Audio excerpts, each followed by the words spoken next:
Ce sang nous a introduits dans la troisième dimension du sanctuaire. Le voile a été déchiré. Nul ne pouvait entrer dans ce Saint des Saints s'il n'avait pas été établi sacrificateur. C'est pourquoi, par ce sang désormais, par cette alliance nouvelle, nous sommes devenus prêtres, prophètes et rois.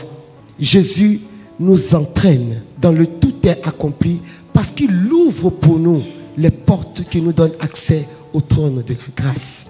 Mais quand nous lisons cette parole, nous voyons également que après le coup de la lance qui fait sortir le sang qui marque l'alliance, le sang qui marque la victoire, le sang qui brise tout sortilège, tout plan, tout projet démoniaque sur nos vies.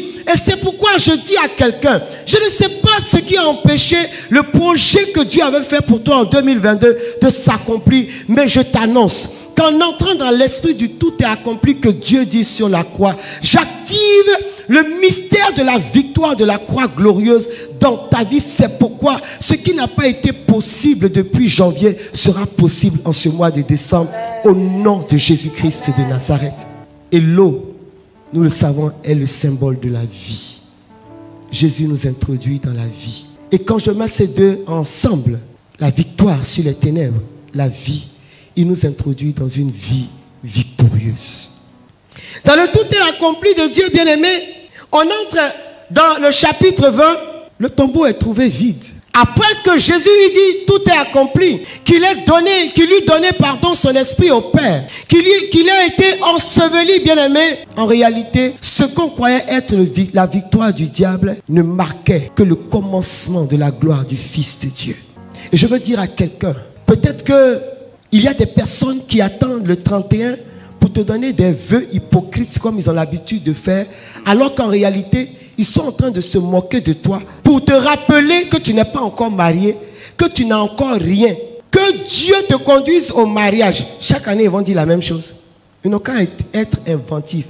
Le pape François dit que votre charité soit inventive. Que Dieu te donne beaucoup d'enfants. Ça fait 10 ans que tu me répètes la même chose. Bon, si tu ne peux pas changer, que tu n'es pas très inventif, au moins, il faut changer le temps. Dieu t'a déjà donné beaucoup d'enfants.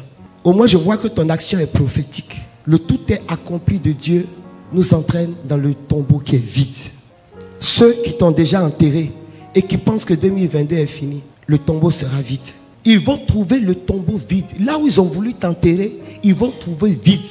Il n'y aura rien qui va matérialiser même ton passage au tombeau. Parce que la Bible dit que quand Marie-Madeleine et après Pierre, Jean et Jacques sont venus pour voir que le tombeau était vide, afin qu'ils sachent que le Fils de Dieu a conformément à sa parole été ressuscité, que son corps glorieux est revenu à la vie, que le temple a été reconstruit comme il l'avait dit après 3 jours. La Bible dit qu'ils trouvèrent là le Saint-Suaire, mais il n'y avait plus le corps de Jésus. Je dis à quelqu'un, là où ils ont déposé ton corps, ils ne le trouveront pas.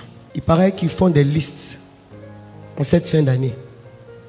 J'ai dit sur la liste là, ils vont prendre la liste, mais de toute façon ils ont écrit là. C'est comme ça ils ne verront plus ton nom. Ils vont lire à droite, à gauche. On va venir leur rappeler même que tu étais dedans. Ils vont réécrire. Mais le sang de Jésus va effacer. Car il est écrit en Colossiens que par son sang, il a effacé tous les actes qui nous condamnaient. Le tombeau sera trouvé vide. Écris-moi ça. Le tombeau sera trouvé vide.